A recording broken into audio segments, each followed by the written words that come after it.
আমার খুব খিদে পেয়েছে, তাড়াতাড়ি ভাত বাড়ো। হ্যাঁ, তুই হাত মুখ ধুয়ে টেবিলে গিয়ে বস, আমি ভাত বাড়ছি। ওমা, জানো আজকে ফোড়নের বাড়িতে মাংস হয়েছে। এই তো, আমিও দেখ তোর জন্য কত কিছু রান্না করেছি। এই মা, শুনেই তো আমার বেশি খিদে পাচ্ছে, তাড়াতাড়ি খেয়ে নি তাহলে। এই মা, এগুলো আবার কি? ওমা, এইটা কি গো? এটা সজনে পাতা ভাজা। ওমা, এটা কি ভাজা? এটা সজনে ফুলের বড়া। ওমা, এই ছোট বাটিতে আবার কি? এটা হলো সজনের ডাঁটা। ওমা, এই ঝোলটা কিসের? এটা হলো ডাঁটা দিয়ে মাছের ঝোল, খেয়ে দেখ দেখি। আবার কি খাবার?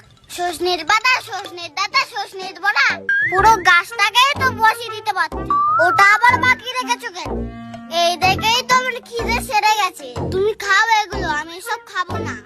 এই সময় এইগুলো খেতে হয় বাবা, এইগুলো খেলে আর অসুখ বিসুখ করবে না। তুই তাড়াতাড়ি খেয়ে নে দেখি। ও আমার সজনি গো, তোকে এখন আমার খেতে হবে।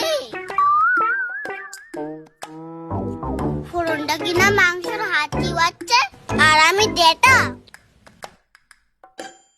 এই দেখো, অফিস থেকে ফেরার সময় ভালো ডাটা পেলাম, তাই একটু নিয়ে এলাম। কাল একটু ডাটা পোস্ত করে তো ভালো করে। ও বাবা বাবা, তুমি কি ডেটা ছাড়া আর কিছু আনতে পারো না? ডাটা তো সারা বছর পাওয়া যায় না বাবা, ডাটা তো এখনই পাওয়া যায়, তাই এখন একটু ডাটা খেতে হয়। ও বাবানের মা, বাবানের মা, এই দেখো কি এনেছি তোমাদের জন্য। কই, কি এনেছো দেখি? এই তো বাবান সোনা, তোমার জন্য আমাদের বাড়ির গাছের কচি সজনের ডাঁটা এনেছি। আবার সেই সজনে? আমি এই বাড়ি ছেড়েই চলে যাব। কেন বাবান, কি হয়েছে? তুমি আর কিছু আনতে পারোনি? সজনে সজনে সজনে, তোমাদের ডাটা তুমি বাড়ি নিয়ে যাও, আমাদের লাগবে না।